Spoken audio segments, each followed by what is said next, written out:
আপনারা মেয়েরা এমন কেন? মানে কখনো কি ভেবেছেন যে এই ছেলের সাথে আপনার বিয়ে ঠিক হয়েছে, সেই ছেলেকে মাঝ রাস্তায় ফেলে বিয়ের আগের দিন আপনার বয়ফ্রেন্ডের সাথে পালিয়ে যাওয়াটা কতটা বড় অন্যায় হয়েছে সেই ছেলের সাথে? না, ভাবেননি। বিয়ের দিন সেই ছেলেটার উপর দিয়ে কি যায় একটাবার সেটা ভেবে দেখেছেন? না, ভাবেননি।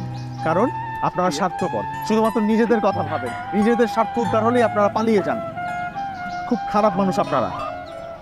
আরে যদি বিয়েই না করেন তাহলে বিয়ের আগে কেন বলেন না? বিয়ের আগেই না করে দেন।